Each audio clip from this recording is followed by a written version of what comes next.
We had a problem. Just see me and don't do shit. I get my advice from Mark Rubin.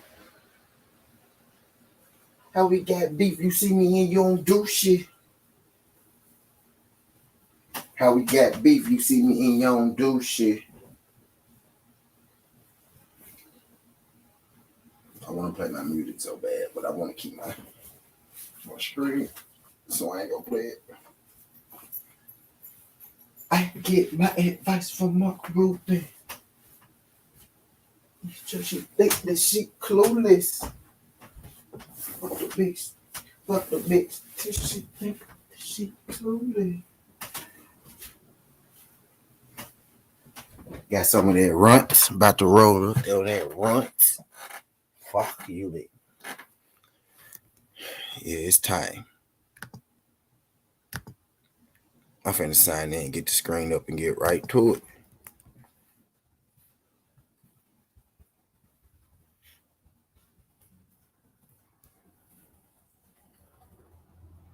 Let me drop these previous teas in here. Fucking Baltimore, man, hurting my. Oh, they came back. It's 3-2. And they are back 2 outs, 1 on base. Bottom of the 8th. Oh, come on, Orioles. Bring that shit home, Orioles. Hell yeah, bring that shit home, Orioles. Fuck yeah. Let me roll up, turn this camera on, roll up, get this thing shirt. Hell yeah, y'all. Let me put it in the pot. Pot today.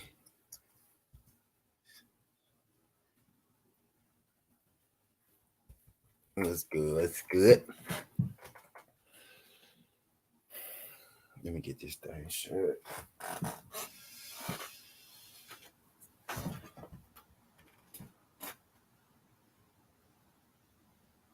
Nigga, they came back.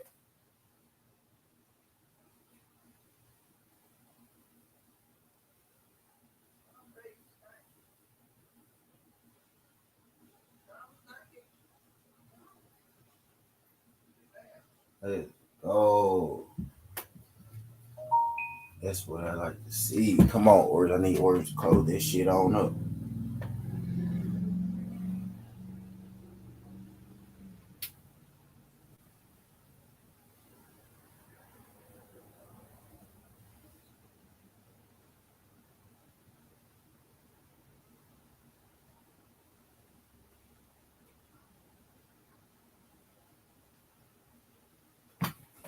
Yo, what's good, D-Free?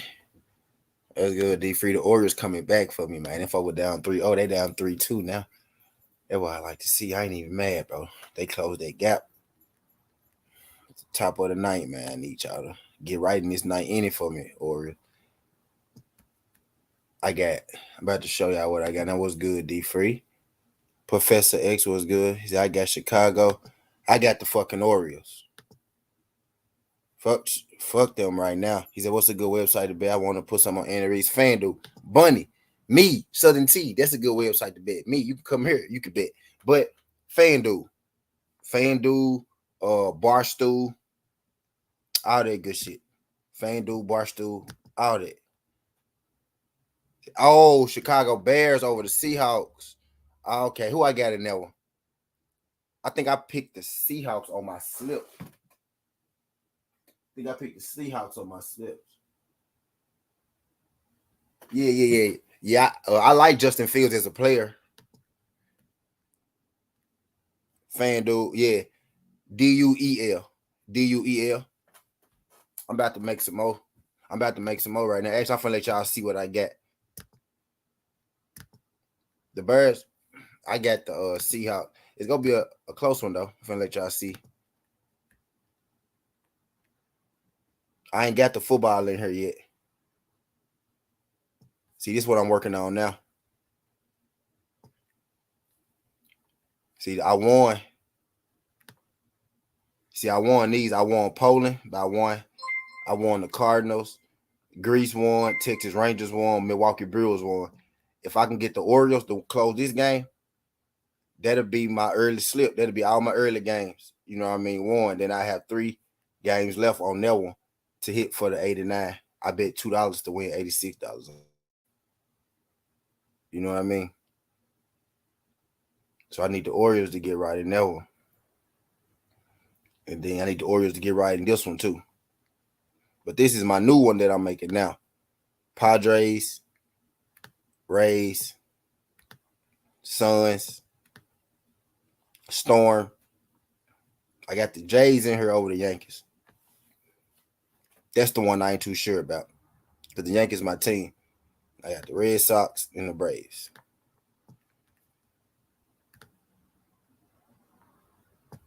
That's what I got now. I ain't too sure about the Braves, though. I mean, I ain't too sure about the Braves and the Sox. But I needed some underdogs. So I took those 2.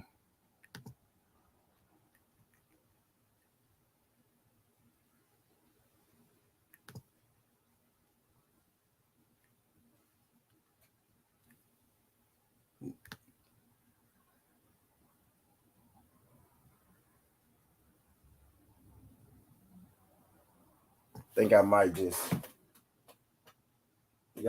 do that one.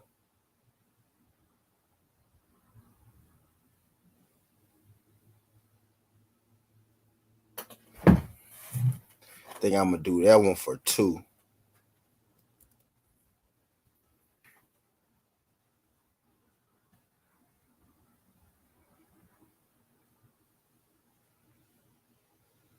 Cause I ain't sure about the Braves and the Jays.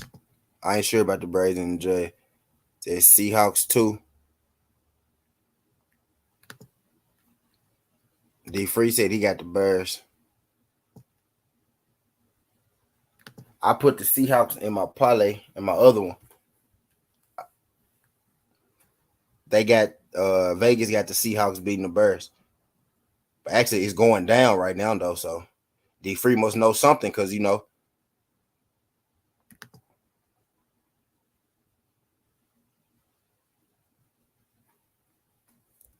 if I do that underdog jump right there for a buck, that'll be 72.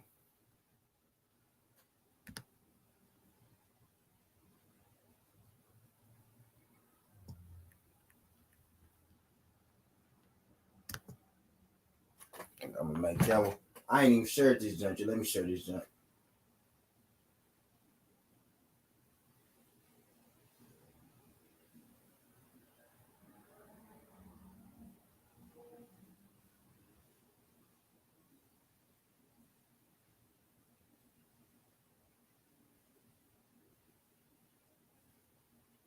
D Free said he got the Bears.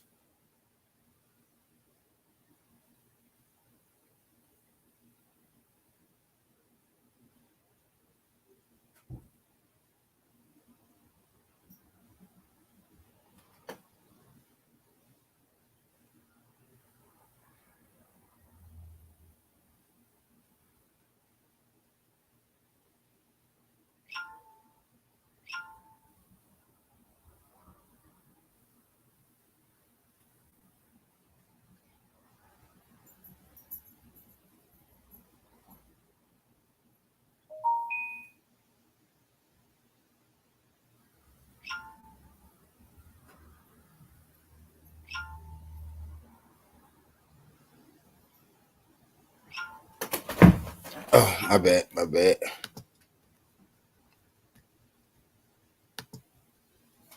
I think I'm gonna throw a buck on that one.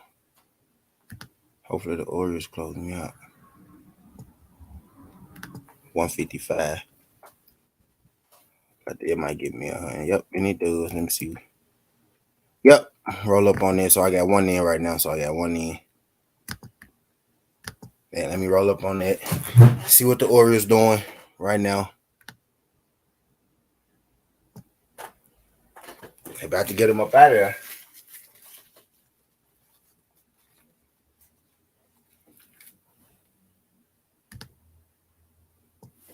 They about to get them up out of there.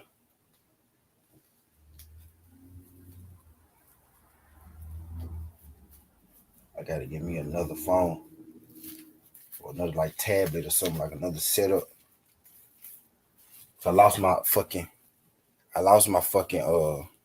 Fire Stick remote, so I can't even watch y'all comments on the screen. I could watch y'all on my phone, but I be taking myself out of frame when I watch y'all on my phone.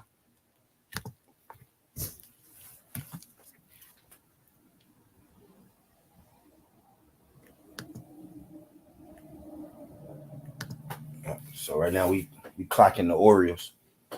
Right now we clocking the Orioles, man. In fact, let me get y'all something to listen to. I think BF on. My brother just do on. Everything boxing. YSM on.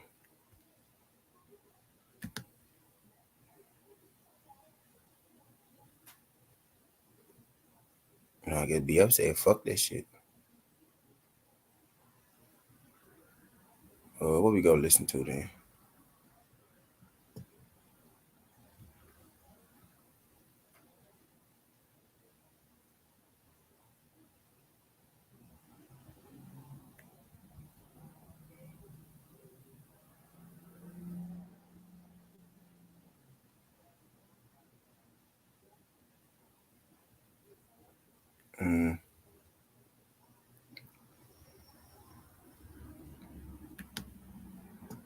I can't believe ain't none of my folks on. Cal on. Is it? No, he just say that.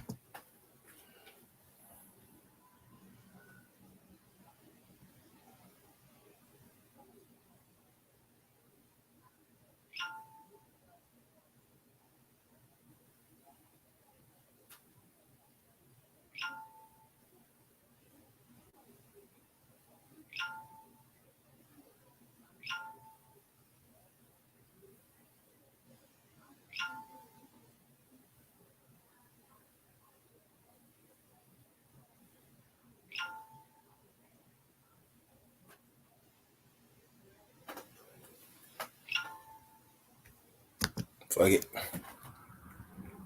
Listen to my Titans news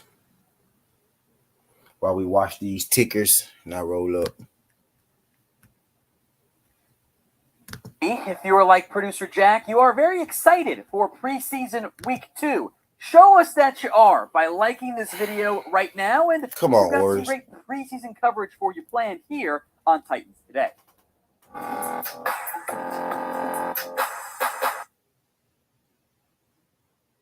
Coming up later on today's Tennessee Titans show, we're going to look at whether or not Malik Willis is truly and officially quarterback 2 in light of Mike Vrabel's most recent comments. That's coming up in a little bit. But first, a trade rumor. Could Tennessee be in the market and go get Darius Slayton? Now, PFF was the top 10 trade candidates and their top landing spots. And Tennessee was one of those landing spots for wide receiver Darius Slayton. And I completely understand where they're coming from. When we've talked about adding receivers in the past, I focused not on the slot receivers, more so on finding someone who can fill a particular role. That role is outside vertical speed threat. That is exactly what Darius Slayton is. He's a veteran who's had some success in the past. Come on, could be Orioles. really cheap, and I think would be a good fit for what the Titans don't have provenly. I like Darius Slay. That makes more grammar. I like Darius Slay. That's off to a great start. Come, adding get to on the wide base. receiver room. The PFF trade deal was a 6th-round pick in exchange for SKH 901. Hold on, let me drop it in for you. salary. I think that's pretty fair overall. Here was the PFF argument. Slayton burst onto the scene as a rookie in 2019 with 8 touchdowns and 15.4 yard per catch average, a top 25 market wide receiver. Since then, he has moved in the wrong direction on the depth chart and now finds himself behind a group of guys, including Kenny Galladay, Kadarius Toney, rookie Wan'Dale Robinson, and eventually Sterling Shepard when he returns from injury. I like the idea of adding Darius Slayton. The thing that might make it a little bit more sensible in terms of the cost, only $2.54 million, that makes it affordable, only a 6th-round pick. The real question mark I have is whether or not Tennessee has found someone who can handle that particular outside wide receiver role. Can Racey McMath, the former day 3 pick out of LSU, can he emerge as an option to fill that tall, vertical, outside stretch role? If Tennessee feels comfortable with him in that role, then you don't need Darius Slayton. If you think McMath is only going to be a core special teamer and you don't Let's go. Desmond Patrick, got on base. Starts to make sense. Look into Damn, an he got 2 outside strikes, vertical though. option. PFF is right. His numbers have dipped each and every single year. 2 more catches in 2020, but only for 11 more yards. The average dip touchdowns plummeted. Although I will make note that having the giant selection of quarterbacks that they had last year and in recent years, none of those guys are even, to be honest, remotely as good as Ryan Tannehill. Really comes down to, does Tennessee need another wide receiver? If you think they do, I think Slayton's a fantastic name to consider. So would you trade for him? Type T for trade, or you can type in trade for pass. This is the pinned comments on today's video. 7-round so if pick. the ad break happens to come here on YouTube, take advantage of it. Head down there and let me know, T or P. 7-round pick. Let's move to Malik Willis, who's got a lot of praise, some not so good praise. He's been inconsistent overall from the preseason and camp, which I think makes sense. Mike Vrabel says Tennessee is kind of giving him the quarterback 2 duties so they can develop him and see what they have in their 3rd-round rookie out of Liberty. And they've told that, by the way, to Logan Woodside. I think it makes sense. We know what Logan Woodside that's is. what I want to hear, too. Capped athletically, physically. He's not going to suddenly become this elite quarterback all of a sudden. We know what he is. Malik Willis has untapped tools and potential. It's this organization's job to help get the most out of him. Obviously, Mike Vrabel was already kind of, I don't even know if body's the right word, but he kind of did when he said he benched him because he wasn't throwing the football. The arm strength, the athletic ability, unquestionably is there. Seeing it on the field, processing it correctly, and reacting quickly is not there yet. And to be fair, I want to make this point, by the way. The amount of sensory inputs and processing that an NFL quarterback has to do let's is go, an Baltimore. insane amount. Go look at any film study you do and look at how long it takes the film study guy, whether it's me or somebody else, to dissect one play, break down what is going on. The quarterback has to process all of that pre-snap and in 3 seconds or less post-snap. There's a lot going on there. That's why it's so damn challenging.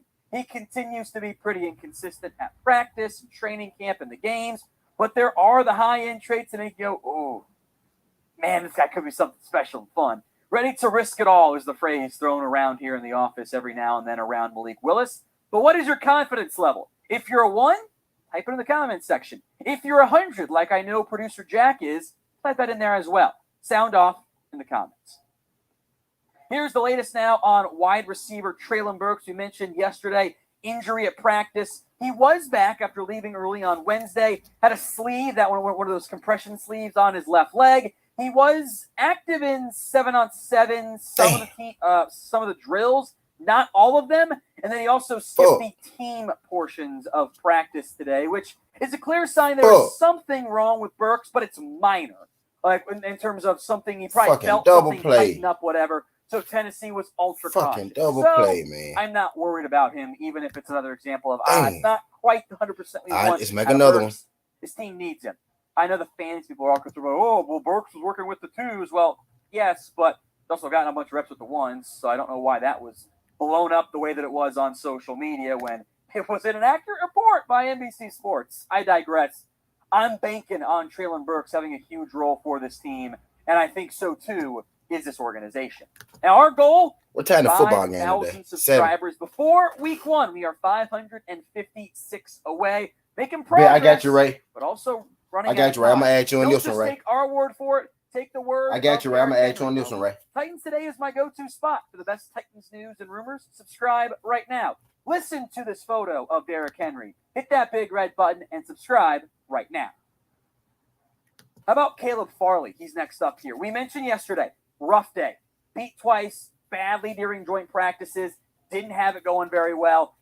Thursday, he bounced back significantly. Red zone interception, pass breakup of 2 of them as well. He looked awesome for the Titans. That is a very big deal. Mike Vrabel said he thought Farley was a bit too amped up, a little too high, and it was almost like kind of overdid it leading up to practice. Farley had a different reason. Quote, I feel like my pads were too high. I wasn't trusting some of the fundamentals that I needed to be in. So I was able to correct that and have a better day today. I absolutely came in today with a mindset to be better today than the day before. And by all accounts, he absolutely was. That is a big, big deal for Tennessee. This defense has so much young talent. The secondary in particular, with one player Judah was good on this roster, chance to be one of the best young duos or secondaries in the entire NFL. I cannot wait to see how Farley plays this year opposite Christian Fulton.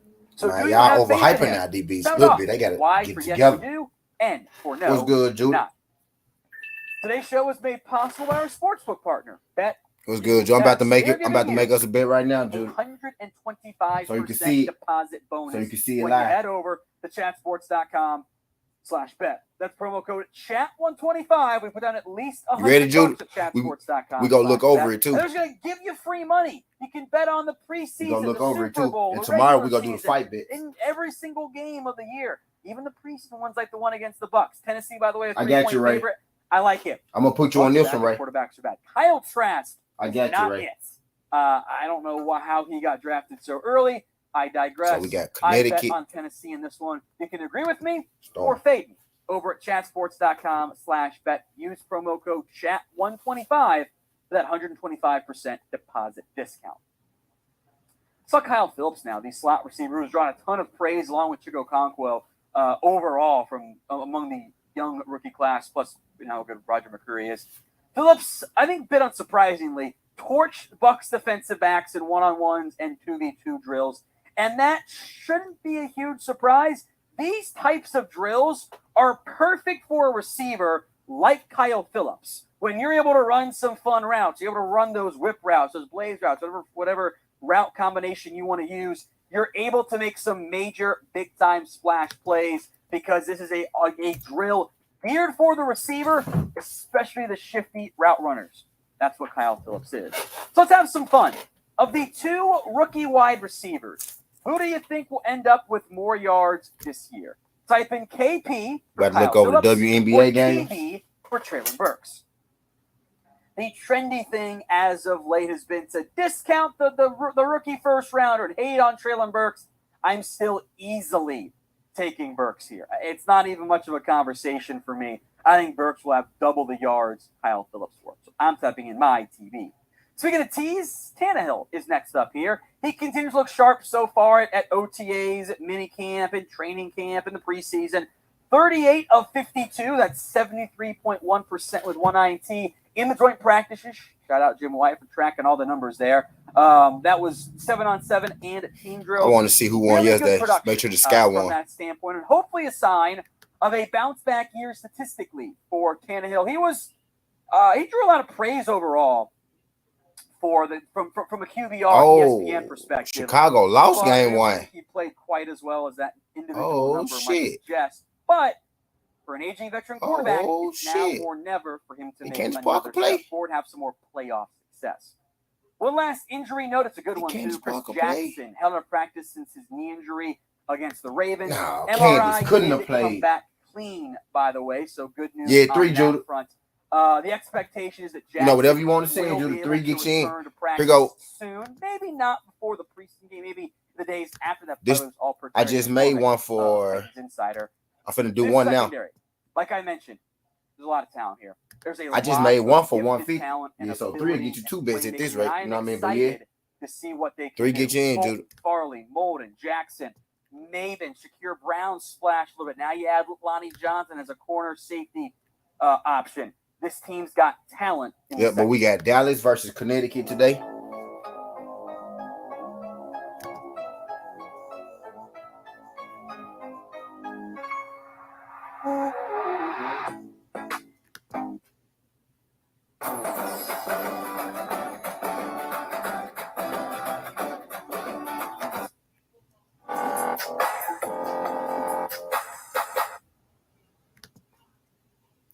Welcome into Tennessee Titans today. I am Tom Downey. I've got some training camp news, notes, updates, takeaways, insert whatever noun you want here coming out of joint practice earlier today with the Tampa Bay Buccaneers. First, a roster move, as we knew was going to come, one of them at least. Riley Moore has been released by the organization to make room as part of the Tyree Gillespie trade. We also have the full details on that trade, a conditional seventh round pick in 2024. Yep. We broke down that Suns, and that one before pretty easy. Suns 25 and 11. Sending out a tweet for Wings it. 18. Broke it down here. This is what 18. the video looks like. You watched it, I'm sure, because you're subscribed to Titans Today. If you're not, hit that change. Hit the big red button and subscribe. Bad news here, folks. We are behind a little bit more than I think we would like to be in the sub battle here. We are last among all the NFL teams at Chat Sports in subs, behind Vikings now,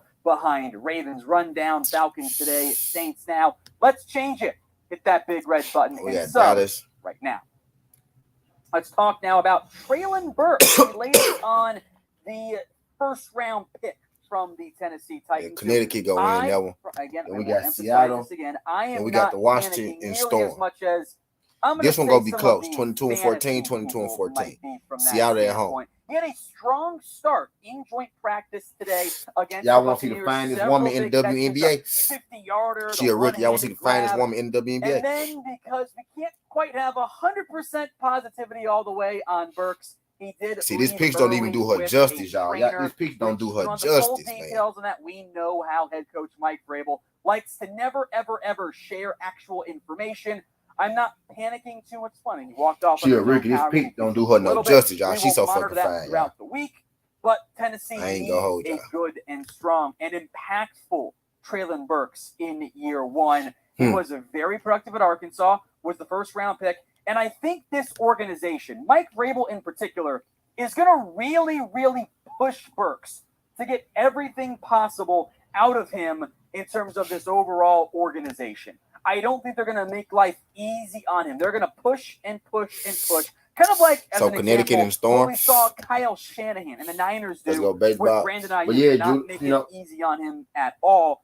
This team needs him. So I hope he's okay. I think he's going to be. I'm also not nearly as panicky as much as other players are right now, or other people out there are on Treylon Burks. But make no mistake, look, we know this receiving room is Robert Woods, Burks, NWI, Kyle Phillips can be your slot receiver, but man, you need Burks. You need him to be a star for you, because fair or not, he's always going to be compared in the end to A.J. Brown. Now, that's not fair, but that's the reality when the pick you traded away to get Burks was used as part of the A.J. Brown trade. So what is your confidence level in the Titans' first-round pick? Scale us from 1 to 100. 1, the low end, 100, future superstar. This is the pinned comment on today's video, so if the ad break comes here on YouTube, take advantage of it. Head down there and let me know.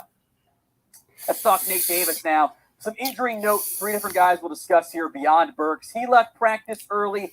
I don't have the details on that one. I'm going to assume minor unless told otherwise, which I think is everybody here watching, which is important because you need him out there. You've got enough concerns on the offensive line at left guard and right tackle than to be worrying about Nate Davis as well. Christian DeLauro also nicked up. He left practice, the joint practice as well. He's one of your backup offensive linemen, so not nearly as concerning on that front. And then the good news, Amani Hooker was at least back at practice a little bit today. He's missed time, a lot of practice as of late with some undisclosed injury. I'd been concerned like, ooh, they added a bunch of safeties. Is that a red flag? I'm going to guess it's not, since Hooker was back at practice today. Very good news on that front. Now, our goal here at Titans Today is 5,000 subscribers before week 1. I think we can get there, but we are running out of time. If we don't get there, might be seeing a new producer. Might not be producer Jack anymore. Then his cats are going to go hungry. It's not what you want. Help producer Jack feed his family. He runs our Titans channel here. Hit that big red button. And by family, I mean his cats, to be clear. Hit that big red button and subscribe. Let's talk about Malik Willis. He is almost a litmus test to an extent of like just how hyped you want to be about a rookie quarterback. There is plenty of pros, plenty of big plays. out of Malik Willis, and also some Let's of the check out the same Boston concerns game. that we've Boston seen and in the past Pittsburgh. that was on film at Liberty led him to Boston falling and to the third Pittsburgh. round. Let's check that He one. was up and down again against the Bucs. Good play, interception. Good play, drop. There's up and downs moments there. He was benched by Mike Vrabel in the middle of the preseason game because he wasn't throwing the football, and that was bore out in his average time to throw, substantially higher than any other quarterback with at least 10 attempts in that first preseason game. On one hand, 107 yards, 36, I think was the number, somewhere around there. I can't remember what it was off the top of my head. Rushing yards, a rushing touchdown. Those moments of, wow, big-time splash plays. He also held the ball too long, would miss the open throw, and then make a more complicated one, which he did constantly at Liberty. Here's what Mike Vrabel had to say in terms of why he benched him. I wanted Malik to throw the ball, and he wasn't, so I put Logan in. We wanted him to rip it, and he didn't. So I'm sure we'll rip it the next time he has an opportunity. It's important to note that, especially with a backup quarterback, teams want consistency. They want stability. 38 rushing yards. Red Sox. By the way, I think I said 36 earlier. There's the correct one. Teams, for evaluating the rest of your roster, especially at receiver, you got to throw the damn football, and you got to throw it somewhat accurately. That is why Willis got benched. He has high-end flashes, high-end traits. The consistency, the Judah, Austin, the reading bro. of defenses, that's something that's been harped on from. I think her name's Sharika. I think her name's Sharika. Sharika Austin, so motherfucking fine, bro. Be patient. Big Tex was good. Big Tex. You're not going to see him. I'm in this thing trying to put me and Judah a bet together. It's an absolute blowout. You see, Judah? Bench their starter, even in blood. I'm trying to only bet two of our books right now. I'm excited about Willis. Yes, I think patience. Oh, matter of fact, NFL game. Needed. So will Malik Willis, when it's all said and done, 2, 3, 4, 5 years from now, will he be a franchise QB? Why for yes? In fact, let's see who people think go win the Bears. Go win the Bears game day. Negative news coming out of joint practice. Caleb Farley did not have it today. He's had his moments in the preseason. Let's see who they think go win the preseason game. We're making that bet. Let's see who go win. Who they think go win.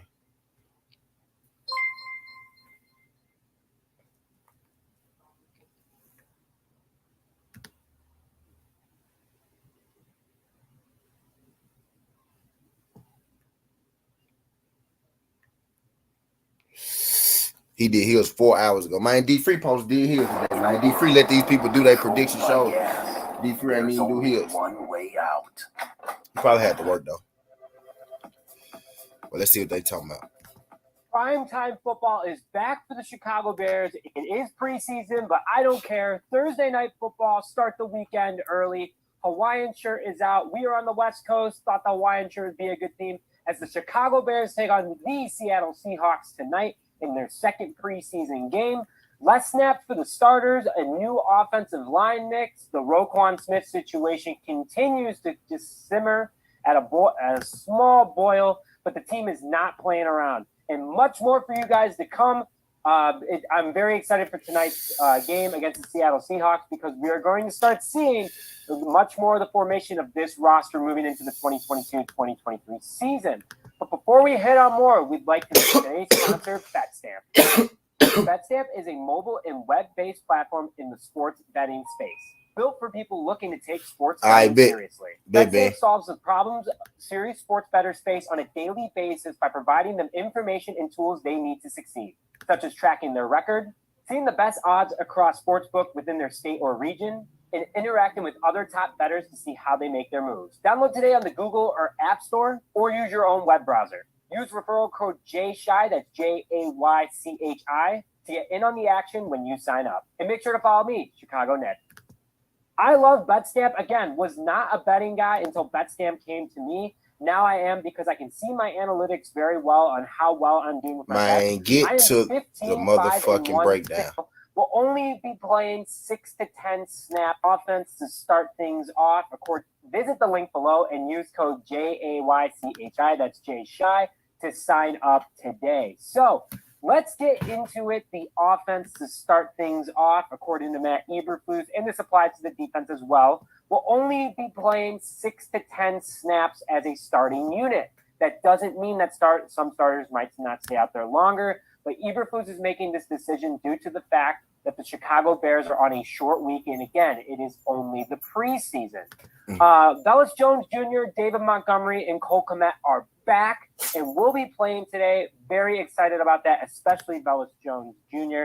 We'll get more into that in just a minute. Did he say 6 snaps? Just to clarify who is out from the starting unit for today, wide receiver N'Keal Harry is still out with that today. Very excited about that, especially Velus Jones Jr., David Eberflus is making this decision due to snaps as a starting unit to start things off, according to Matt Eberflus, and this applies to the defense as well. Will only be playing 6 to 10 snaps as a starting unit. That doesn't mean that some starters might not stay out there longer, but Eberflus is making this decision due to the fact that the Chicago Bears are on a short week, and again, it is only the preseason. Velus Jones Jr., David Montgomery, and Cole Kmet are back and will be playing today. Very excited about that, especially Velus Jones Jr. We'll get more into that in just a minute. And just to clarify who is out from the starting unit for today, wide receiver N'Keal Harry is still out with that severe ankle injury. Wide receiver Byron Pringle is out with a quad injury. Guard Luke and center Lucas Patrick is out with a broken thumb. He will be the starting center for the Chicago Bears come week 1 if he is ready. And wide receiver David Moore is also out with a leg injury. Field conditions, they are in Seattle. It's going to be loud. The 12 men are going to be out. And, after losing Russell Wilson, they're going to need their fans more than ever to make some noise and make sure that they help the Seahawks stay in the game. And again, I'm taking the Bears money line as always. Let's give that a quick look for you guys real quick while we're sitting here. But again, lots of Bears fans on the West Coast. I see them having a good time out there today. And I hope that the Chicago Bears do show out and do very well. Look for you guys real quick while we're, after losing Russell Wilson, they're going to need their fans more than injury. Field conditions, they are in Seattle. It's going to be loud. The 12 men are going to be out. And, after losing Russell Wilson, they're going to need their fans more than ever to make some noise and make sure that they help the Seahawks stay in the game. And again, I'm taking the Bears money line as always. Let's give that a quick look for you guys real quick while we're sitting here. But again, lots of Bears fans on the West Coast. I see them having a good time out there today. And I hope that the Chicago Bears do show out and do very well in Seattle. Let's go to the offense. Bears money line. Best odds as of right now, by the way, is DraftKings plus 155. So they have the Bears losing this game. I'm putting $10 on that. Just putting that out there. But so the offensive line, you're going to see the starting 5 that was at practice earlier this week, which was left tackle Braxton Jones, left guard Cody Whitehair, center Sam Musper in for Lucas Patrick, right guard Tevin Jenkins, right tackle Riley Reif. Skills, what's good? Skills, Crush. Larry Borum this week. Likely Riley Reif is only going to play a few snaps because they really want to see if Borum and Reif are who's going to be the starter. So a lot of mixture on this offensive line early. What's good, Crush? That they're evaluating it as I'm scouting the football game today. Chicago Bears. The big change is Tevin Jenkins at right guard. Now, Michael Schofield had a rough day last week. If you look at this video, Schofield is constantly getting beat off the snap. This is just one example of that and leads to Justin Fields under pressure. I like Schofield. I think that he, Chicago native, I think he can do well for this team. But the problem is that in week 1, he was already struggling against what is a talented Kansas City defense, but it's only going to get harder. They're much stronger defensive lines than Kansas City Chiefs. I know it's preseason week 1, and also take this with a grain of salt. They just want to see what Jenkins does. Doesn't mean Schofield could have a good game, running with the twos this upcoming week. So more to come on that. The wide receivers and tight ends, look out for a lot of this from not only Darnell Mooney. No matter what the quarterback is, you can see Mooney on the cross route with the awesome snag. Luke Getsy is going to continue to expand the playbook, and that is just one thing that you guys are going to see from that. Let's go to the running backs real quick. Is David Montgomery will play tonight versus Seattle. Won't be much, but excited to get him that the injury was not too serious and that he's able to be back for this game. Also, Khalil Herbert now has a little bit of competition for RB2 with Treston Ebner. Ebner is a quick running back. Last week he showed that against. So he picked Chicago. Let me see who bro picked. Here's the number 1 issue adding strokes to your scorecard right now: poor contact. I'm talking about fat shots, thin shots, and even outright whiffs. Because the truth is, there's only one reason you or anyone else on the planet struggles with contact, and that's because the ball is not supposed to be hit at the bottom of your swing. Let me say that again. The ball is not the bottom of your swing. So if right now you're trying to keep your head down to make solid contact, or if you're focusing and hitting ball first, then turf, or if you're putting all your attention in.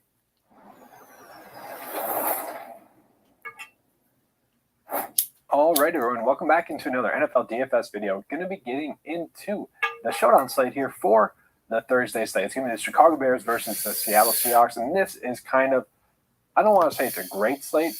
There are going to be some slight edges here, but really we are going to see the theme this week for week 2 in the preseason is that coaching tendencies are going to be thrown off, whether that's because of injury news or whether that's going to be because of joint practices that are going on all around the league. Some of the coaches are going to use that as their game for the week, and they're going to get their backups a lot of playing time. A lot of coaches are going to use this as the national game week, as the preseason week 2, which used to be on the preseason week 3, which would be the tune-up week. So a lot of different coaching philosophies are going to go into this week 2 shutdown slate. So it is going to be a difficult one. It is one in which we are going to have to be sharp to have a good shutdown slate and a little bit of luck. But we're going to get into it, guys. Should be a decent slate. I am excited about this slate because I went through and watched all the preseason games. Some of the games are fun to watch, honestly. Like, I like knowing this stuff. One, because, well, it helps out right now for preseason purposes, and it's going to help out later on in the season. Like, Rhamondre Stevenson knew he'd be a stud once he finally got the workload. Jacoby Myers, kind of same thing with the Patriots there. This stuff is going to pay off eventually, whether it's, during this season, today, tonight, next week, or next year. Like, eventually it's going to pay off. And that's why someone like Christian Judy, you there, Judy? For last week's You in the building, Judy? He'd be a stud. You still there, Judy? Research I had done with preseason DFS the year prior. Okay, What's and that's good, why I like doing this. So let's get into it, guys. Judy's still in the chat. All right, so we are looking at it right now. So we got the my cats are going crazy back there. I apologize. They're turning 1 tomorrow, so wish them a happy birthday in the comments, everyone. But we got the Chicago Bears versus Seattle Seahawks. I'm going to go team by team like I typically do. So the Chicago Bears, they are going to have their starters only play about a series or 2. They're calling it 6 to 10 plays. I'm taking that as if we have a good series in the first series, they're not playing again. If it's a terrible series, they're going back out there again for the second series. Okay, that is going to be what it is. So like Justin Fields, I don't think we want to play him. After that, at the quarterback situation, can it be Trevor Siemian? Again, Trevor Siemian only threw the ball 13 times last week. So for me, I don't think that's enough. And with that, like, if he is going to play the majority of the snaps at the quarterback spot for the Chicago Bears, with Nathan Peterman coming in for relief, like, it doesn't really make sense to play any of the Chicago Bears quarterbacks in this game. So for me, kind of just fading those guys, okay? So from there, I do like the running back situation. I've been putting it out on Twitter, kind of a thread of my thoughts from the film for preseason week 1. One of the thoughts I had from the Chicago Bears was, man, their running backs all look good. They did. Okay, a lot of people have been calling for Khalil Herbert to potentially be a sleeper pick. Judy. Because he could take over David Montgomery's role. A lot of that's coming from the fact that he's currently injured right now. And, David Montgomery was the team last year. So, he's probably a little bit overworked, so he wasn't popping as much as on film as people would like. I'm guessing that's why. I think Khalil Herbert does look good. He looks like a solid NFL running back. But you look at Khalil Herbert last week compared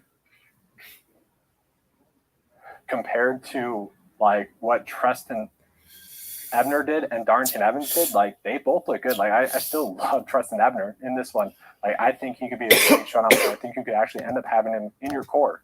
Like, he has been that good of a play. So, yeah, Treston Ebner right now, just kind of put him in the core play captain spot right now because I think he's, like, that good of a player. Plus. He did it in the passing game. Plus. He did it in the run game. He just looked very solid. Then you look at, like, Darrington Evans. He was a player that looked really good as well. It's going to be tough for me not to play him as well. I would suggest not playing both in the same lineup, but you can kind of mix and match it as well. I see Ebner as more of like a guy that can break the slate, whereas Darrington Evans, just a solid player. Tuggle here, he actually didn't look bad as well. He only had a few snaps, but he looked good in those snaps. Darnell Mooney had a great catch, but he's probably not going to play that much. We are expecting the rookie, Velus Jones Jr., to be back for this game, and although the starters are only going to play 6 to 10 snaps, he probably needs to get some snaps, so he could play like the whole first quarter and the half of the second quarter as well. He'd be someone potentially that, is a good shutdown play. I don't love it. I don't trust it just yet. The receivers that actually popped the most on film were Dez Newsome, which we kind of thought he might do that. He's a decent player. That touchdown was a very nice play. And he kind of just popped on film. He kind of just was a guy that seemed to be open a lot. And when they got him the ball, he was making plays. So I don't mind Newsome. Tajay Sharp was impressive, and I think he kind of played himself. Tajay Sharp used to play for Tennessee right now. So we'll see if he's actually going to be getting those starter reps, which would mean he'd be only playing a quarter. And obviously that's not something that we love. So, we kind of got to wait and see on that when the news breaks tomorrow about potential playing time from these guys. But for right now, not really loving any of them. Was good at it.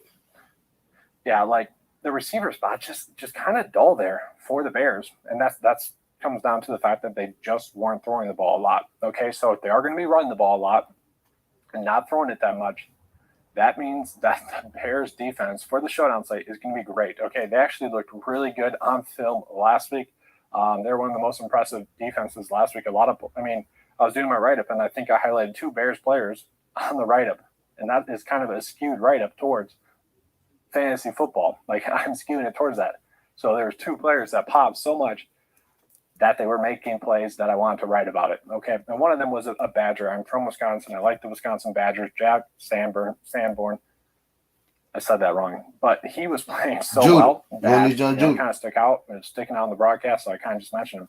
The point is that the Bears defense should be in their builds, and honestly, guys, I probably would put them in the captain spot for another reason, being that the Seahawks offense it didn't look that good. It only looked okay once they were going against the Pittsburgh Steelers, like 3rd and 4th string, and while Geno Smith was still in there, and like their 2nd string was still in there, like the backups were going against backups. Pittsburgh Steelers like 3rd and 4th string, and while Geno's being their builds, and honestly, guys, I probably would put them in the captain spot for another reason, being that the Seahawks offense it didn't look that good. It only looked okay once they were going against the Pittsburgh Steelers, like 3rd and 4th string, and while Geno Smith was still in there, and like their 2nd string was still in there, like the backups were going against backups. That's when the Seahawks offense started to produce, and that's kind of ugly. Obviously, we don't like that. So for now, what I'm looking at from the Bears is going to be really Ebner, and then probably Darrington Evans. I don't want to put one of them. I guess you can put both of them in a build regardless of who's in the captain spot, but I don't particularly love that. So most people picking the Bears today. So for the Seahawks side of it, the news broke that Drew Lock had COVID, so he's not going to play in this game. Okay, and this is where the site gets difficult because we got to figure out what they're going to do at the quarterback room. It can go 2 ways. Okay, so the way I see it is either Geno Smith is going to get basically the full game. That's going to be his audition game to see if he can earn that QB1 spot for the Seattle Seahawks. And then when Drew Lock is healthy next week, he'd be getting the full game in the 3rd game, and that'd be kind of the final test. All right, which one of you 2 is actually going to be our starting quarterback for the Seattle Seahawks? I think that's more logical than the second one because both of them look pretty bad. I mean, Drew Lock had just the typical mistakes he had in the Denver Broncos. He had some plays that popped, okay? So but Geno Smith much more conservative, making the right play and whatnot. He probably should be the starter, and I guess that'd be the worry is that, he already is the starter. Pete Carroll keeps saying he's the starter, so I guess that'd be the worry is that, he's the starter already, so you don't want to play your starter on the preseason, and that's where the second option comes into play here, is that because Geno Smith is their starter, he kind of just decides that already.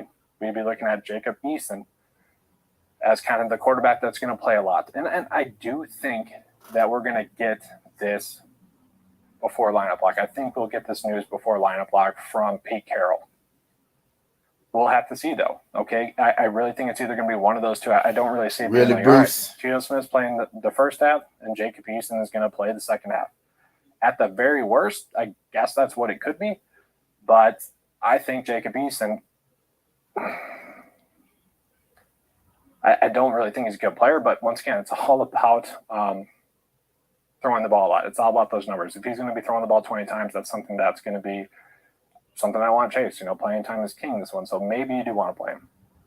For the Seahawks, I also like the Bears D because the Seahawks try to run the ball a decent amount, or their top players were players that were running the ball. So Rashad Penny might play in this game. I think he will. Maybe like, I don't know, a series.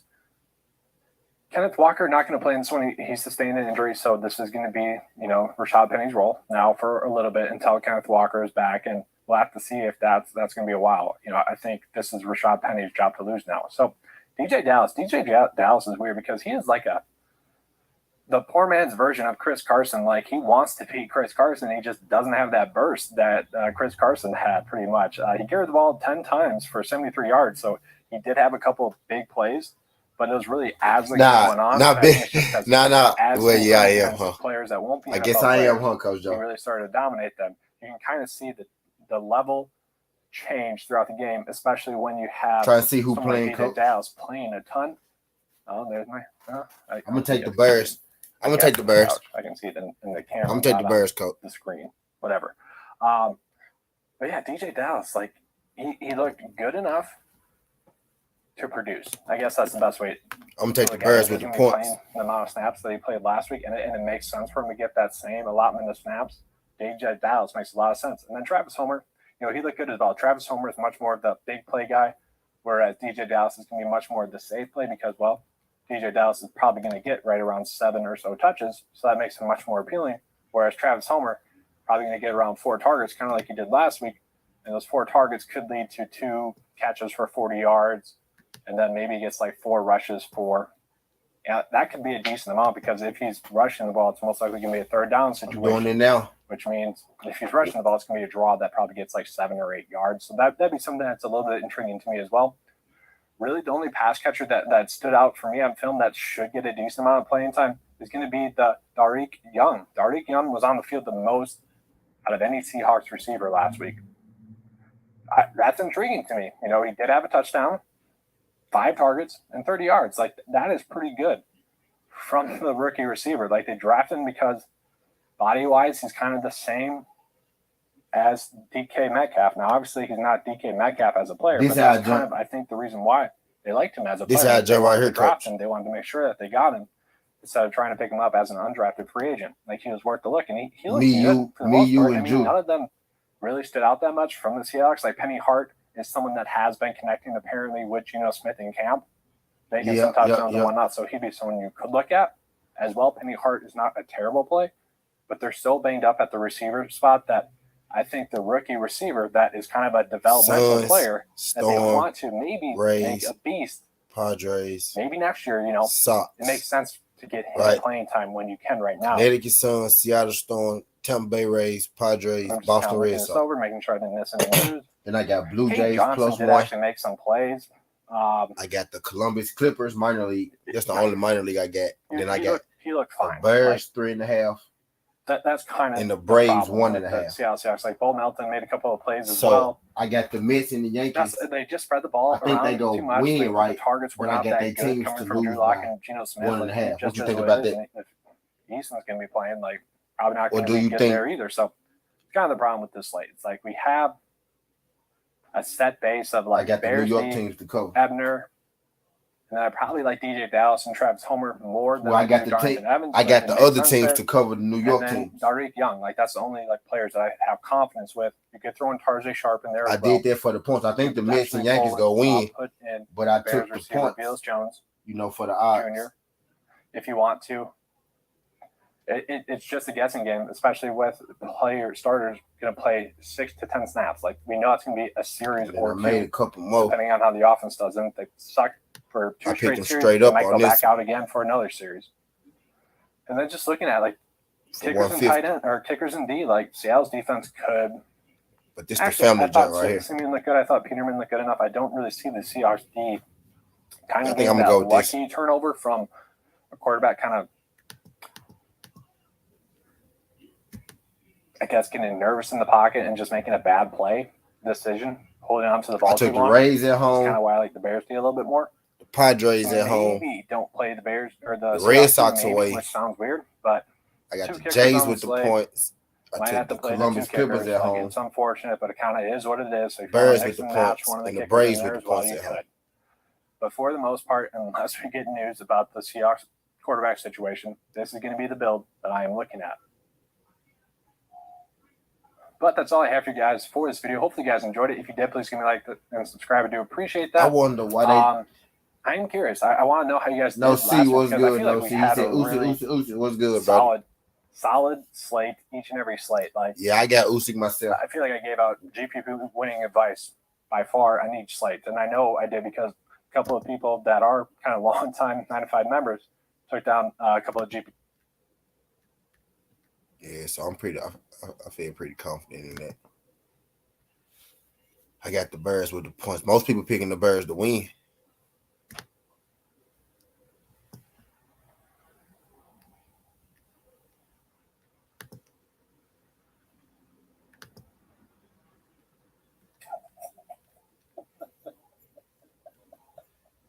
Nope.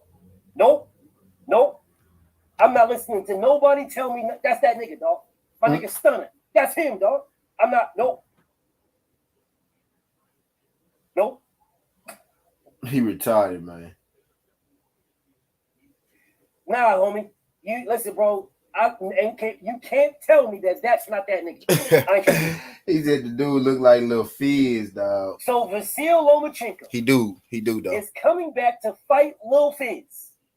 Now you know you're gonna see that on the meme. You know you're gonna see this on a meme, bro. You know this is about to be a meme. You know I'm about to meme this nigga to death, bro. You know that. You know I'm about to meme this nigga, dog. My nigga T in the building. What's up, King? The beautiful blessed 365. I see you in the building, my love. Nah, bro. Y'all already know. I'm gonna get him, though. Hold on a second. Hold on a second. There they go. I want to make my shit. This Trail Bill. Trail Bill, what's up with you, King?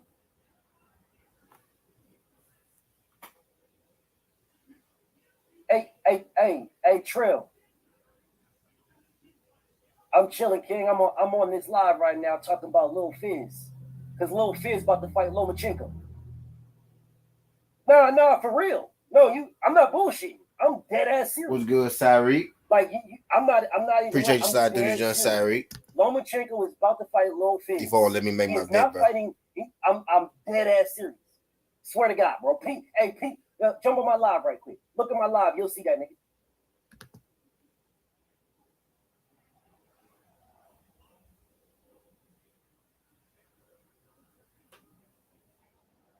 Let me put you on speaker. Okay, they can hear you, King. Hey, man. How's everybody, man? Out there, man. I'm just tapping in, man. I didn't know that you was online, but I didn't see it, you know. What's cracking? What we talking about today? I mean, we talking about I tagged you on a meme. I tagged you on IG. That's what we talking about. We talking about how Devin be laying biblical hands, how Black Jesus lays biblical hands upon thee, but don't nobody want no smoke. Yeah, check your IG. Check your IG, Trill. You'll see. I'm looking at it right now, man. You know what I'm saying, bro? You know, I'm really loud, man. You know what I'm saying? When we talk about Black Jesus, you know, we talk about any kind of mention towards Jesus and theirs, man. Although it's applaudable, man, and I understand where you're going with it, but I can't take credit for that. Jesus, and we want to say that Jesus is the name that's been mentioned in the Quran more than any other name, whether it be Muhammad, whether it be Allah. Jesus, the name Jesus has been mentioned more times. All right, let me make it. Well, I would say I'll make that jump. Indeed. Let me make it. So, indeed. But on another note, keeping with the boxing, one thing that I want to let the people know is what Devin has done and what we're going to go over there do once again in Australia and defending Clippers, the belts. I just want to ask, like, how many times has it happened?